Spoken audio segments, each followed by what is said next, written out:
Hey, what's up, everyone? So we just recorded this awesome podcast with guys from Aracari. So we wanted to split that into two segments for you. So the first is all about freelancing and remote work and all their tips and tricks, having been in those industries for a while. So check that out. And then we actually have another part two. So after this video, go ahead and check that out as well. So without further ado, let's dive right in.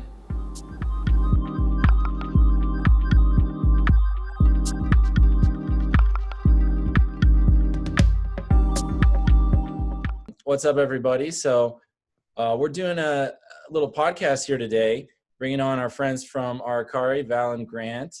And so it's me and Tonya here. You know, we both run the channel, so I'm mostly in charge of content, and then Tonya does all the production and design for the channel. So Aracari is like a digital agency. Grant and Val both have experience with freelancing and remote work as well. So we're going to talk about a broad range of topics, and they've actually got a new project called Harbor.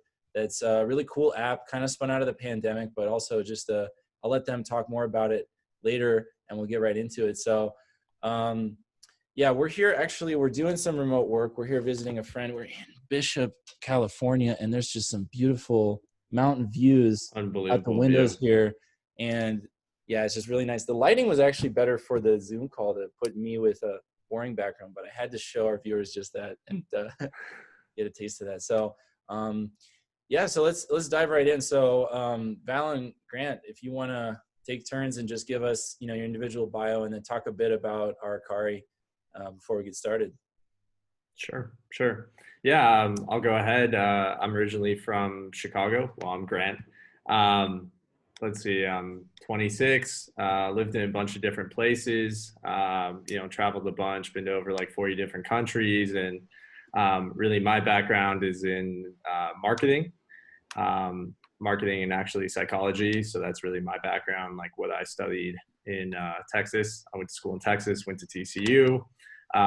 Funny enough, Val and I met 3 years ago in Colombia, and we actually started a tourism business called On Top in Medellin. So we had a lot of fun doing it. The company didn't work out, but we learned tons of lessons. And we just came together in the past year, this year 2020, and kind of took our freelancing gigs and turned it into a company and really joined powers that way. So that's really my background. Yeah, that's awesome. Hey guys, my name is Valentinas Tripeta. I'm a Lithuanian entrepreneur. You can say that. When I was like 15, 16, I used to make a lot of music. I used to have my own record label and a music channel that I ended up selling it when I was 21. I quit college, just started doing my own YouTube channel, just trying to figure it out, and I never wanted to go to uni. I just felt like it was a waste of money and time. And I felt I could, use that time somewhere more useful and be debt free. And it worked out, I guess. So I sold my company up when I was 21, and then started traveling the world, visited over 30 countries by now. That's when I went to the United States and met you, with the idea to actually start the Harbor. But back then it was a completely different business model. I didn't really know what I was doing. I was just like reading books, trying to figure things out. And then I went to Colombia, South America. That's where I met Grant as well.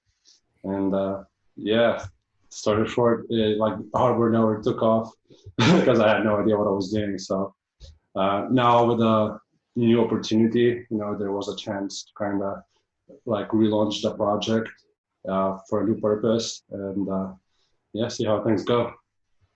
Yeah, that's awesome. Yeah, so you have this new digital agency now, right, Aracari, and you have the app Harbor that's already getting like a lot of traction. Like you guys built already this really awesome remote team, kind of like with $0 up front, which is just fantastic. So we're going to get into some of that later, but first let's just talk about remote work, right? Remote work is it's really the thing of the times. Everybody knows there's as of right now in 2020, a pandemic going on, everybody's inside and, doing remote work.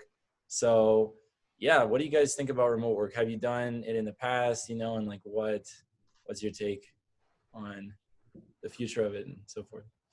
Yeah, I think remote work is one of those things that's opened up a lot of opportunities and doors for people.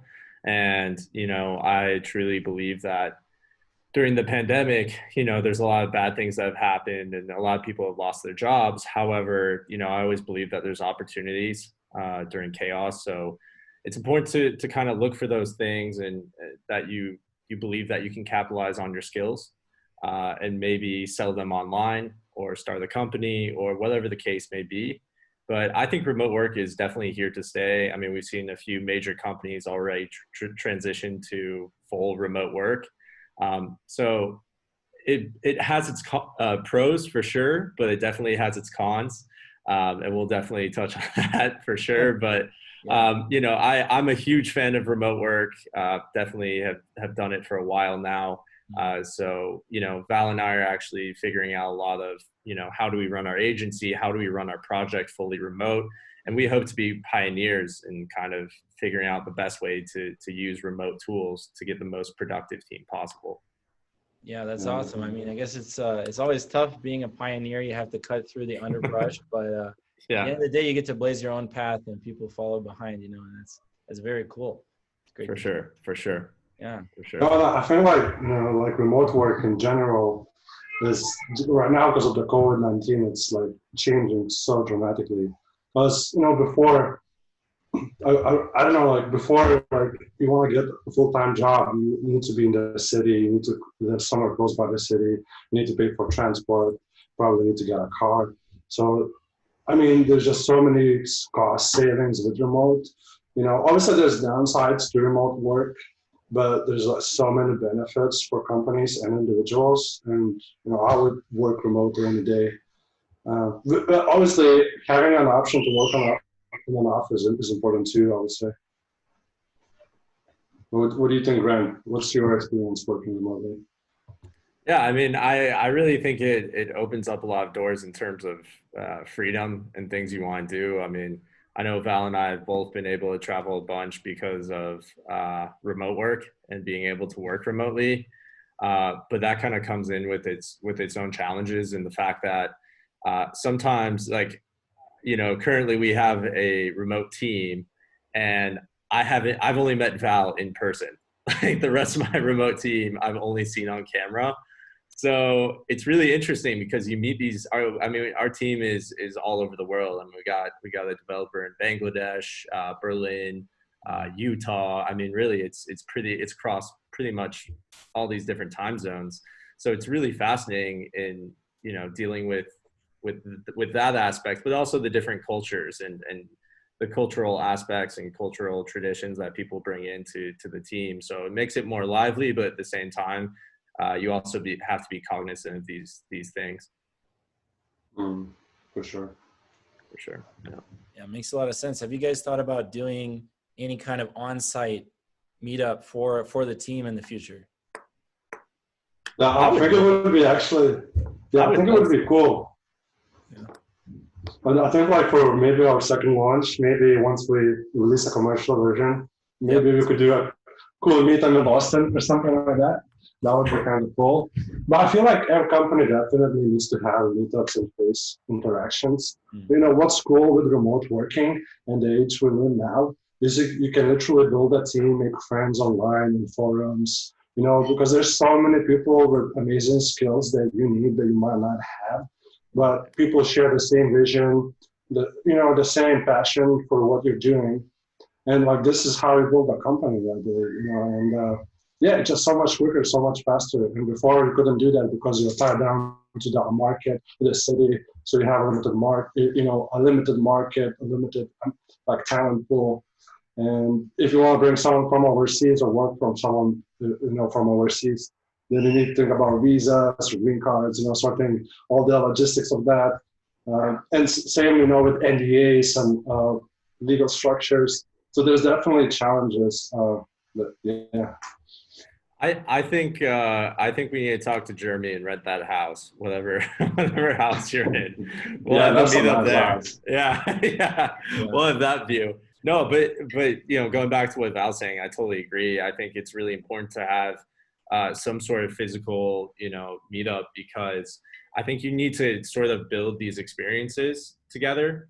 And for me, like some of my best friends, like I'm into Brazilian jiu-jitsu, so like it's a physical thing, right? So it's impossible to do during COVID, but really some of my best friends come from that, and all different backgrounds. Blue collar, white collar. I mean, it doesn't matter. You're kind of all equal on the mat, but we've really built those friendships from being in that same like physical space.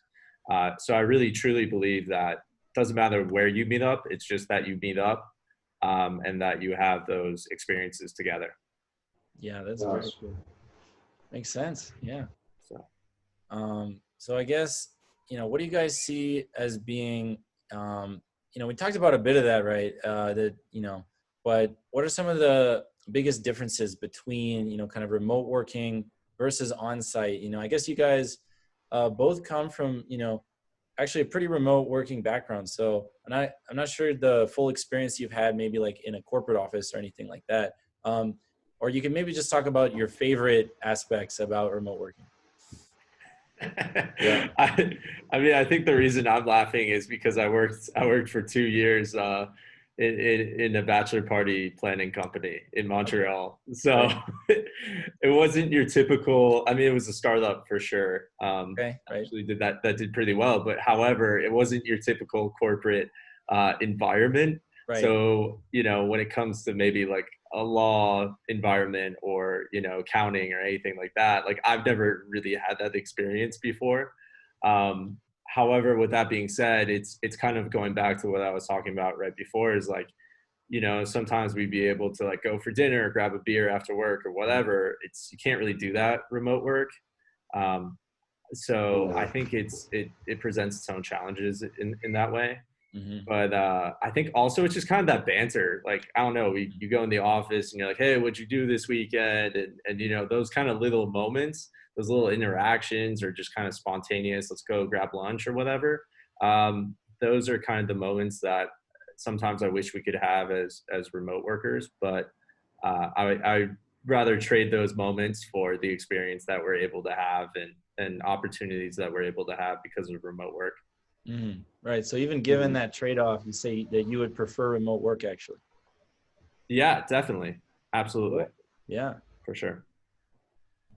Yeah, I think it's like really different for me because I started working, remotely as my first job, and just like for myself, basically, and like all the connections I did make was like through other people online or through Facebook, through forums. So like I kind of like took that.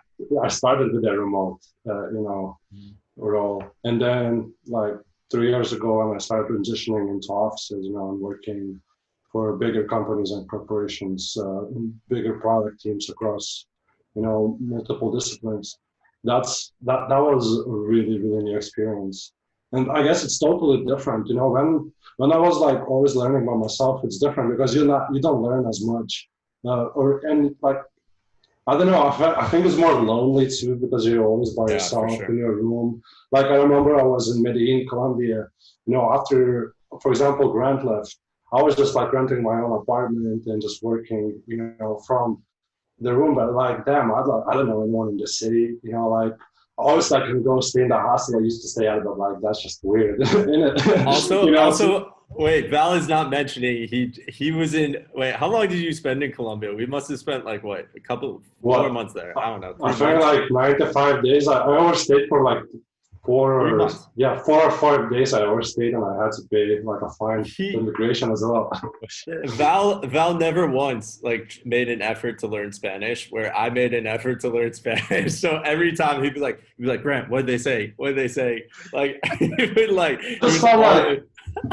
I felt like I was just learning so many things already. It's like another time block, for me. So yeah, I don't know. But like I started working always with myself, like you always have, and like I would never do like video calls or anything else with anyone, like we would always just chat on Facebook or talk when we need to. And like obviously when you wanna, like if I was planning like a new compilation release or like a new potential business partnership with another potential brand. Like we would just hop on a call on a meeting and, figure out if it's something that's feasible and it's of interest to us. Mm-hmm. But like when I started working in the office, in product teams, like I just kind of like realized how most companies mediocre are, like how much time they waste in offices, in meeting rooms, and I feel like you just don't feel like, I don't know, I just don't feel as comfortable in the office, like in your room, like you're by yourself, you don't feel like you're safe with your privacy, you're doing what you want, you take your time to kind of just get into the flow and do your job. As in the office, you always get distractions, you always have people, coming for this or for that, and so yeah, it's a lot of distractions, and you always feel like, I don't know, I feel like a lot of people feel like that. You feel like you're being watched in a way, or you feel like, oh damn, like you can't watch YouTube or like turn on Facebook. I remember I was working for EasyJet, through another agency where we had to do like a crew app for them. And there was like a period, in time where there was just not a lot of, work for me to do. I was just kind of like, I had free time on my hands.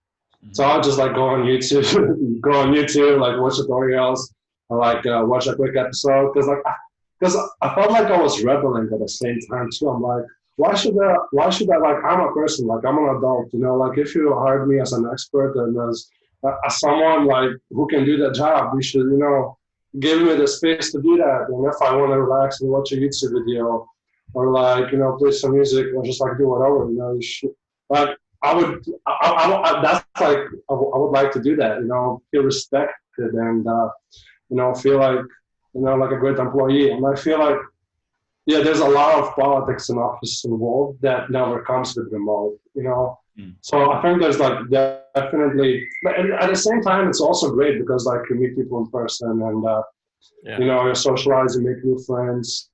And like you can actually build like a lifestyle in like in your area, in your neighborhood where you live, I think that's like, these are my kind of highlights and experience, I guess, from the top of my head.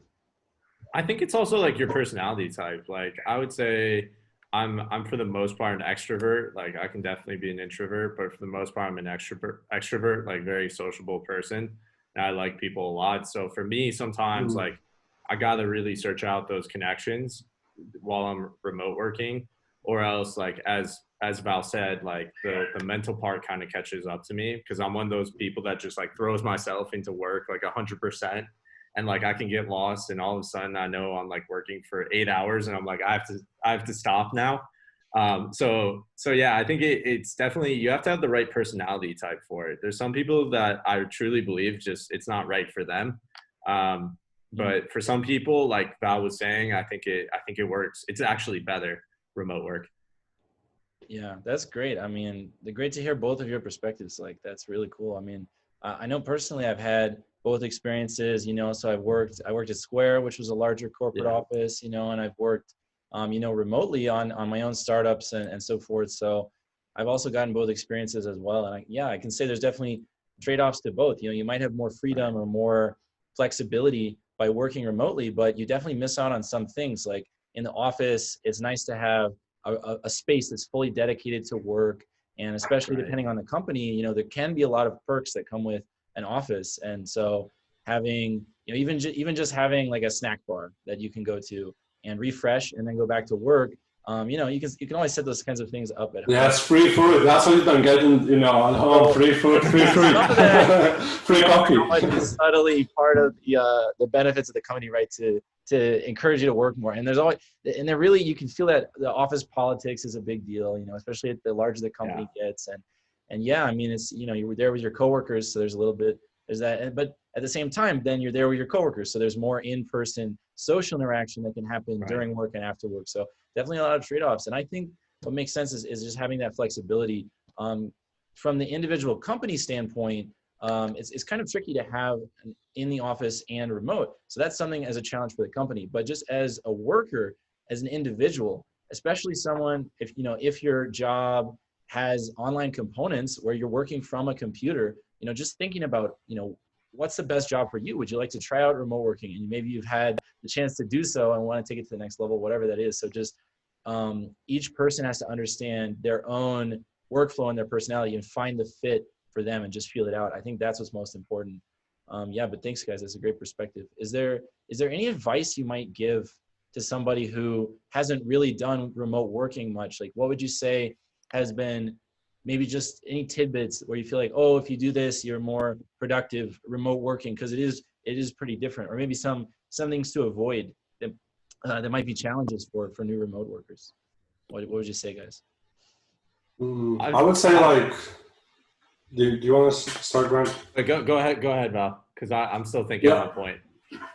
Yeah, I think like what's like really important is having a roadmap and just having a place the team can go to, like to kind of understand the entire project, the timeline, the tasks, the challenges ahead. I think it's really important as a team that you are aligned, because you're not going to be, jumping on a video call like every single day. I mean, if you're a full-time employee, obviously, you'll be doing video calls daily. But I feel like, as long as you're aligned with everything on the project, then you can kind of, just really focus at work, on work at the hand. I feel like team collaboration in terms of planning and just kind of maybe having like team catch-ups and understand, like, so you're kind of reviewing things all the time as you go. And I think like, collaboration, like expectation management, setting the right expectations. So like you guys know what you're working on. And I feel like it's not that different actually. I don't think like remote working is that challenging or that much different from working in a house. It's just that you might not get a hold of people when you want to. That might be, I think, like the biggest thing. But other than that, I feel like you're still doing the same thing. You're still messaging on Slack. If you're in the office, you might not necessarily meet all the time.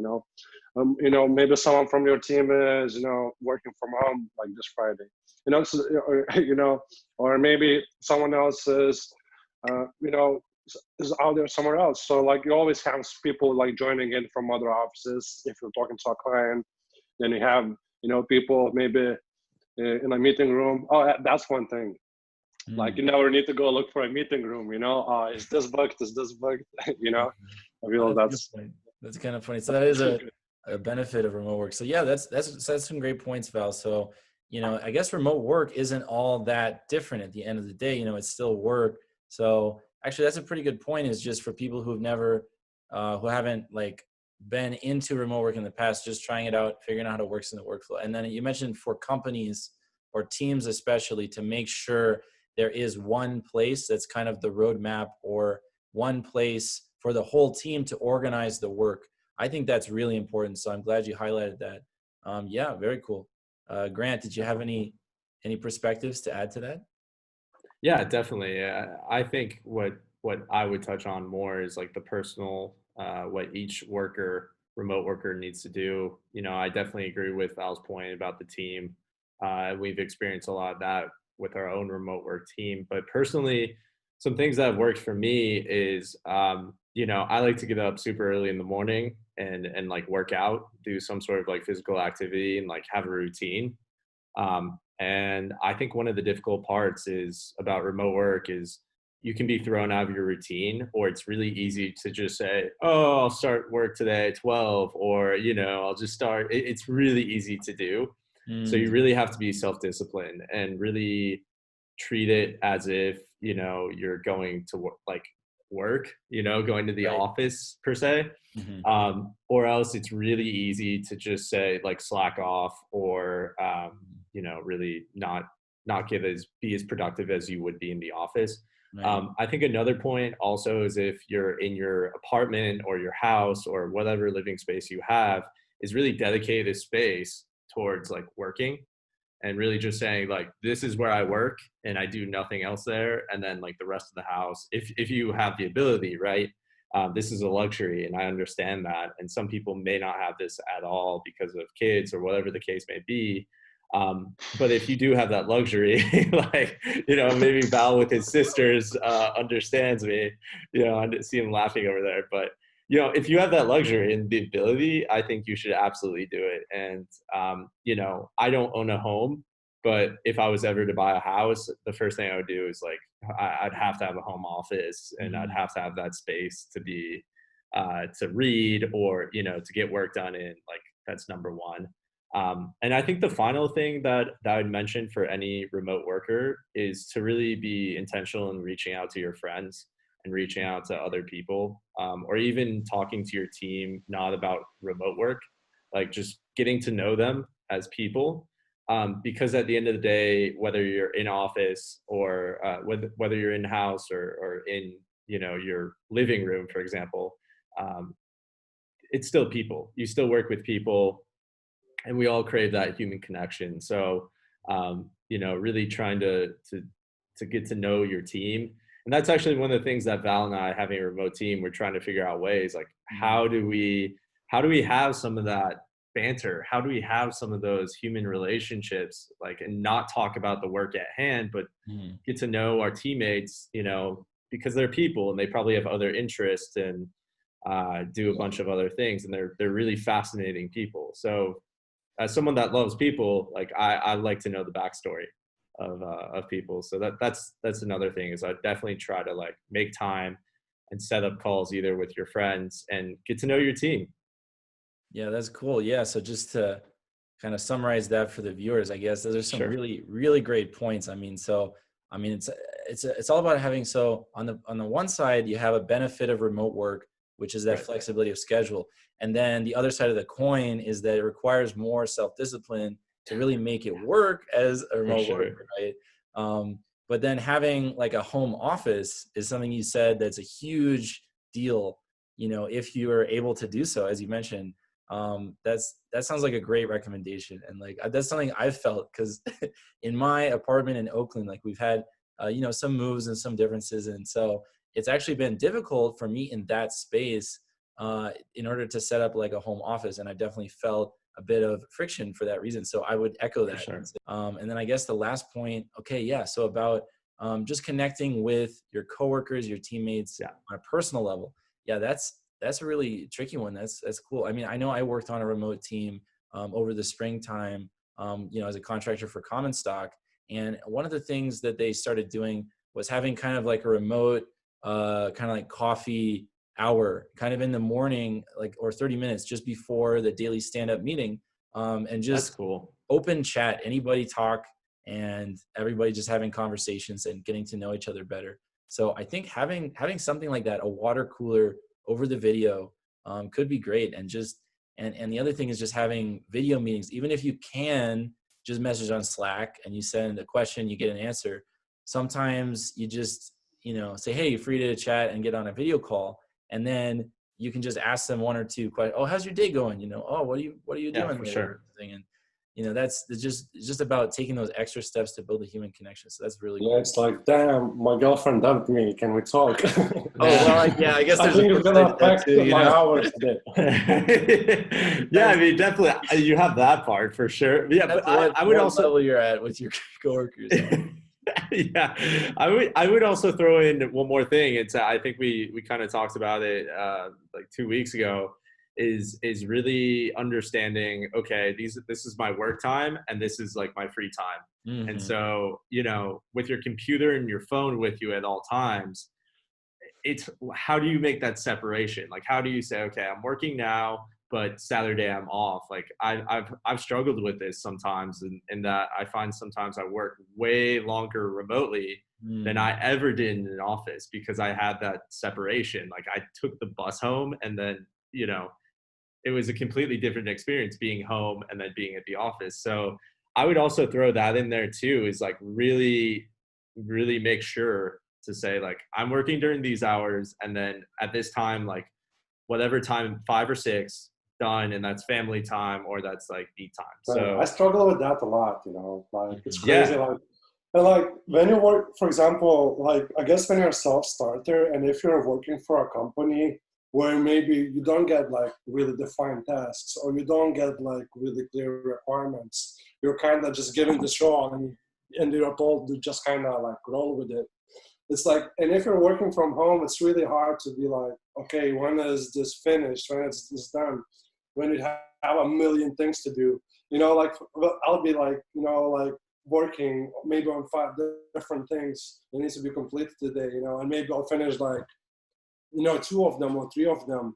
But just like, how do you organize everything where you can, finish things every day, kind of learn how to estimate your time and how long it takes you to finish things, so you can really figure out your schedule and kind of have that time and, space to just kind of let go, relax, and, get back to your normal life, Definitely. Yeah. Like one of my like best friends, like I remember he told me like a long time ago, I mean, I'm sure it's a quote from somewhere, but I have no idea. But he's like, we were working on a team project in university, and he was like, plan ahead or plan to fail. And, I'm sure it's some quote, but anyway, I was like, it was like one of those light bulb moments. And like, ever since then, I've really took that and kind of ran with it. Like, where I really plan everything, right? Like maybe I over plan stuff. I always come with an agenda to our meetings, or I'm always like, let's plan that right away, or plan of action, right? I'm always that way. Without prior preparation, there's sure to be failure. Yeah, exactly. Like whatever like, catchy phrase you want to call it, I think that's critical. That is so critical. So, and it goes to your free time too. Like plan your free time or you'll never have it. That's kind of an interesting segue that I see there, because, now with this global situation, we've actually seen Silicon Valley shift. And, as mentioned before, like earlier in this call, there's definitely some tech companies have switched to fully remote. And I think most companies now realize, well, we had this office in Silicon Valley and that was the thing. But now the landscape has shifted. And because of the lockdowns, many companies were forced to become more flexible and actually change the situation. And so that they've already adapted and they've gained this new capability, which is managing remote workers. So it's still a big challenge, because growing a remote company is definitely more challenging. But at the end of the day, the company can save costs and see a lot of benefits. And actually the workers can be happier by having more flexibility. So it's very interesting. We're going to see whether Silicon Valley comes back to the same glory it had before, or if it actually becomes a more slimmed and streamlined version where, more and more people work digitally and remotely, and, might be all over and distributed. Because I definitely see there's going to be some of that for sure. But the question is how much. I know. I think it's really. Oh, sorry, Jeremy. Were you asking a question there? Oh, I wanted to hear your take. So absolutely, go ahead. Sure. I think the interesting part, like for San Francisco, is, being an American myself, I have tons of buddies from Chicago that moved out to San Francisco, and they're working for different tech companies or different companies in general. And they always talk about the cost of living, and, they're living in different places around San Francisco. I think with remote work and some of these massive companies going remote, it'd be really interesting to see, okay, some of the workers are going to be like, I don't have to be in San Francisco anymore, but are you still making a San Francisco salary, where you can go off to, even Chicago, it's way cheaper, but I mean, anywhere here, like I used to live in, Texas. So every month we'd hear companies coming down to Texas because of the cost savings on taxes. So it's going to be really interesting for me, just talking about the US in general. I'm not talking about like on the international landscape, but seeing where people move to. Are they going to stay in San Francisco, or are they going to go, I don't know, to Thailand, or like what's going to happen? To me, it's really fascinating. But yeah, for now, let's segue a bit. That was just a wonderful discussion on like remote work, how the landscape is changing. And, we might even do a video here on the channel about the future of the Bay Area in particular, because that is such an interesting topic. But yeah, I mean, now that people are remote, I think many people might have lost their jobs, or we're just looking at alternatives and maybe looking to pay the bills and so forth. So I know freelancing is just a big thing. And, it's just actually just great for flexibility, even in times of prosperity. So I think everybody here has experience with freelancing. So let's touch on that a bit and just talk about, the whole experience, like for our viewers, like who is interested in doing freelancing or maybe like doing it better, finding clients, all that kind of stuff. Yeah, so maybe, I don't know if you can maybe just everybody go into some of their experience with freelancing and talking about maybe some of the pros and cons or tips or anything like that. What's everybody's experience in the past with freelancing? What might you say to someone who's like getting into it? I think like when I started as a freelancer, it was kind of hard to figure it out. Initially I just started looking for a full-time job, Mm-hmm. just to kind of get a job. But like I didn't really have any team experience, like all the experience I had before that was just kind of me managing things. Mm-hmm. Obviously I would work with other, people, but not necessarily in a team. And like every single interview I would go to, like people would like recruiters would call me every day. Oh, like your portfolio looks amazing, it's pretty. Like UI, like looked great, but like when it came to, for example, like collaboration and teamwork and how I work in a team, it was completely different. And I just couldn't get a job. They just like I went through so many interviews, and like it's like I remember I would go through like second or third or fourth or fifth phase, and all the time, like I felt like, oh, I'm gonna get it. Boom, last interview, they have team experience. Like like are you serious? Like so, and I felt like with contracting, they don't really care as much, because like once they employ you, like you're protected by a law, in a lot of cases. It's So true. it's really hard for a company, to get rid of you.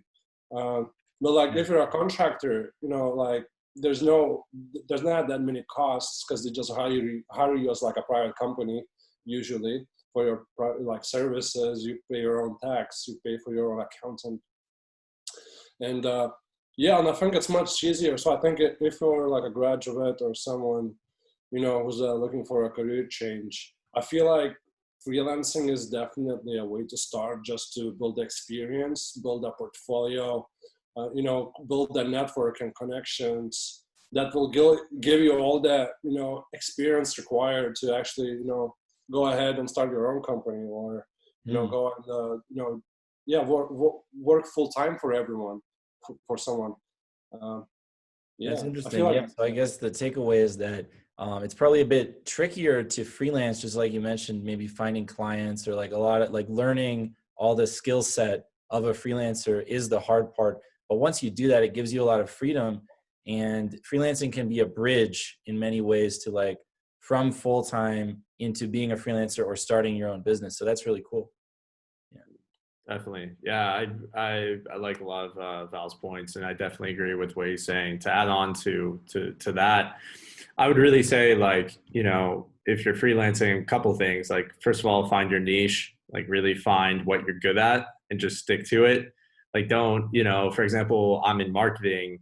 Marketing is a very broad category, right? So, I could be in SEO, I could be in paid advertising, I could be in social media management. I mean, it's like, there's so PPC, like there's so many different things under the umbrella of marketing. So I'd really say, like at the beginning, if you're starting your freelance career, really focus in on one thing and get really good at that, and then branch out from there. Because if you get good at that one thing, it's usually incorporated in other aspects of marketing.